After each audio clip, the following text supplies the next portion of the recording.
Like, how did we get here? Like, why did you, and it's also something I think is interesting too, is talking about, I was like how we changed, because you changed me.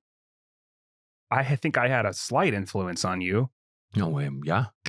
And now I double check the door when I leave.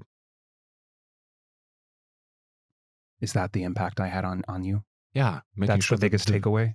How did Trilogy Media come about from such? Well, I checked the door 69 times, and apparently that had an influence on. Yeah, now I'm checking the doors too. Good.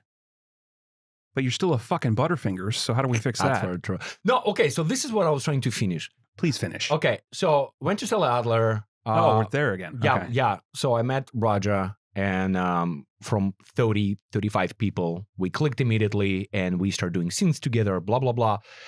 And correct me if I'm wrong. Correct me if I'm wrong. Okay, I will. But you were doing something with Raja in Stella Adler as well, right?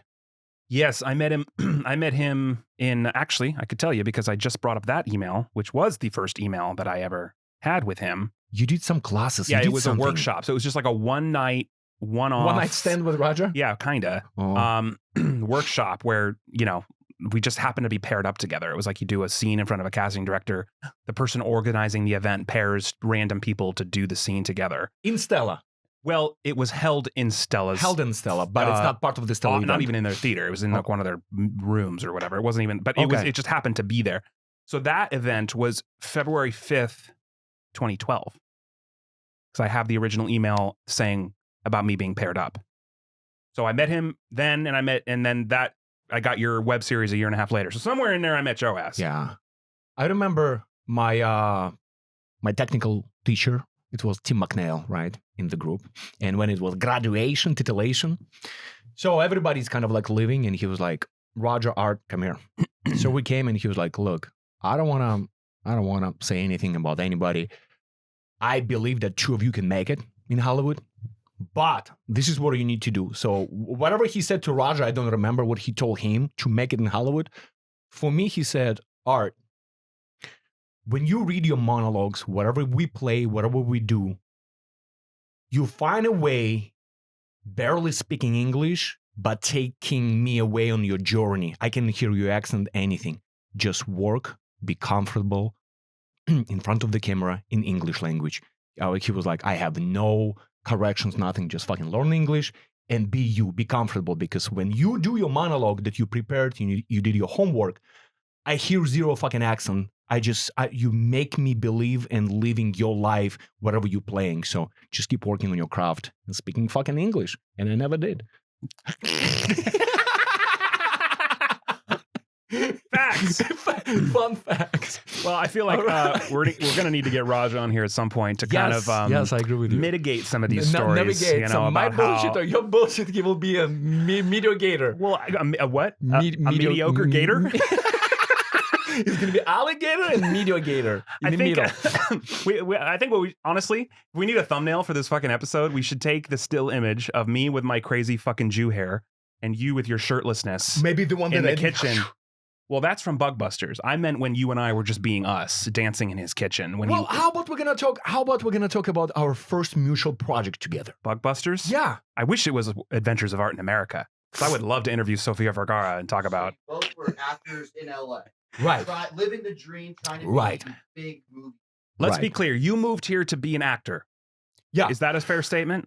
I will say filmmaker because when I graduate, I have master's degree in TV and radio, but I already start working, helping, prepping auditions in Russia. We will go to Shukinskoye училище, like we will go to the universities that teach acting.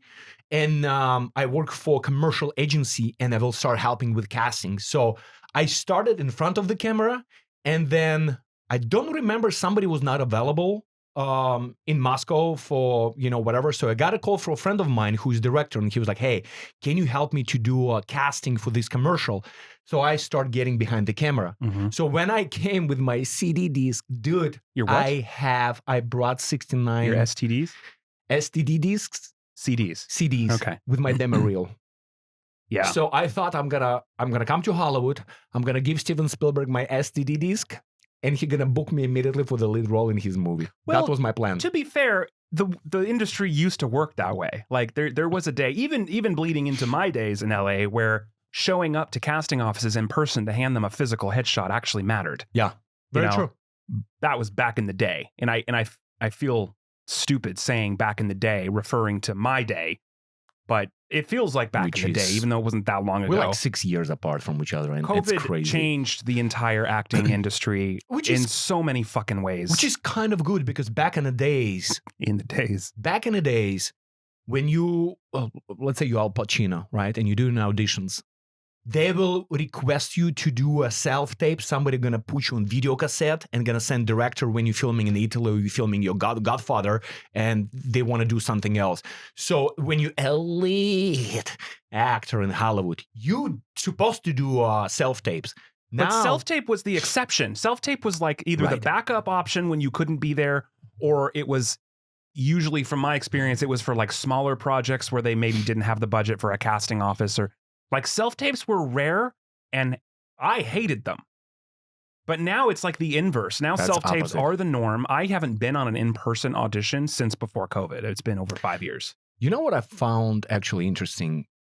With me and my personality, I need people. I want people. And when you go, like my agent always said, don't book the role. Book the room. Book the room. And me talking to camera guy, casting director, me like showing up with cupcakes, feeding you in your mouth, telling you fucking stories about my fucking, I don't know, cucumbers. Dude, I sent Raja. That's why, that's another reason we need to get him on, because I need him to tell this story. There was a role I really wanted to read for, and I was a big part of my training was with Joe was thinking outside the box, doing the thing that no one else is going to do. And in this case, it didn't work, but it's a funny fucking story. So I sent Raja into a casting. He did this for me.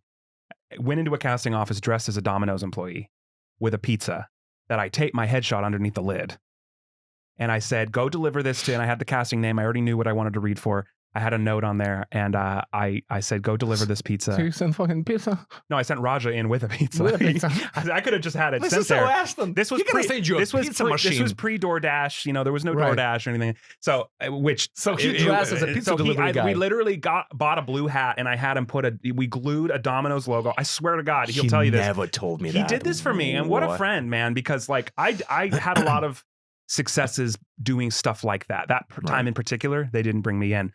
But I did a lot of random shit like that because of how I was taught. Because at the time, that shit mattered. Pre-COVID, booking the room, being in person, that kind of stuff had an impact on you going in to read. I got one of my biggest auditions and subsequent callbacks ever from a blind headshot drop-off at a casting office.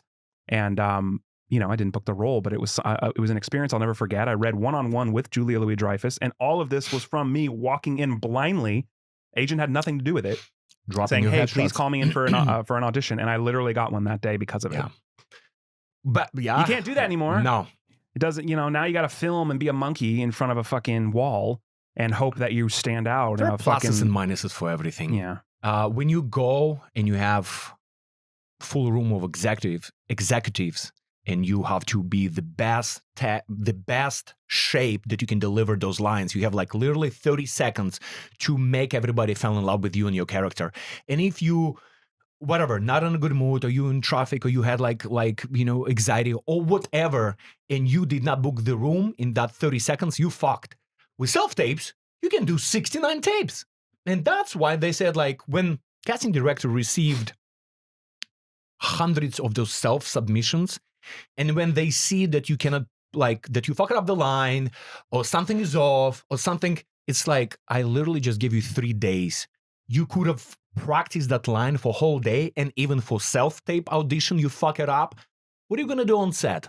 So again, there are pluses and minuses with people, without people, but I definitely love the ability to kind of like, hey, navigate me. Navigate me. Should I go up? Should I go down? It's too loud? Too slow? Like, what do you want? Like, adjust me to get notes, and then you adjust, and then you keep it going.